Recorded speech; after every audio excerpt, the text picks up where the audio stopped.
So this week, I had a dream. At first, I didn't think it was a God dream. I thought it was just a very disturbing, uncomfortable dream. I had a dream, and in my dream, it was a couple nights ago, and in my dream, I was getting ready to get married to somebody else. But Denise was still alive. And in my dream, I didn't want to marry someone else. And people were like cheering me on and celebrating my wedding and stuff. And Denise was not happy about it, and I'm not happy about it. And I wake up with a start, and I reach over and I touch my wife like, are you still there? Am I awake? Because I didn't like this. And she actually got to sleep in a little bit. It was like 6 a.m, right?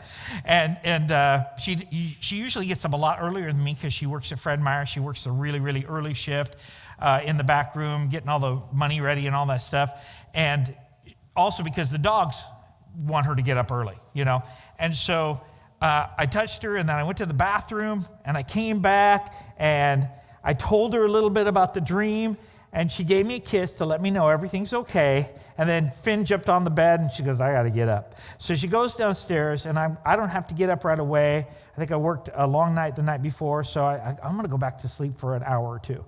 And I go back to sleep, and something happens that has never happened before in my life. God interpreted my dream. He told me what it meant. Never had that happen before. I felt like Joseph in the Bible, right? God, or Daniel. God was interpreting my dream. I've had dreams before, but they were always kind of clear what they meant, or you could figure them out. This one, I didn't even know had anything to do with it. I didn't know it was a message from God. I thought it was just a bad dream. How many people have bad dreams sometimes? And they mean nothing, right? You're just anxious about something. And in my dream, this is what God showed me. He said, and it was so weird because it really didn't have anything to do with me. He said, there are people, and I knew I was going to share this Sunday. I also knew I was going to share it on Facebook. I'm going to post this part of the message on Tuesday on Facebook. But there are people in our world, you might even know them. They might be sitting in this room who are on a path.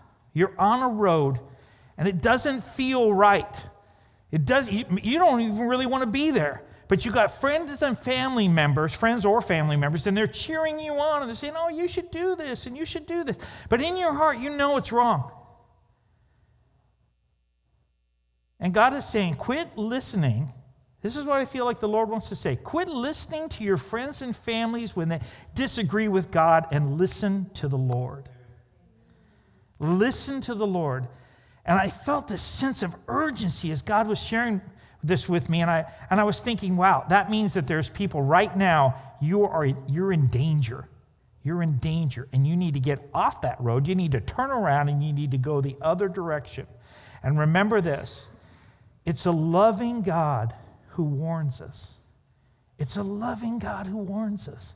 He warns us because he loves us. He wants the best for us. So get off that road, that wide road that leads to destruction, and get on that narrow one that leads to life. Amen? Okay.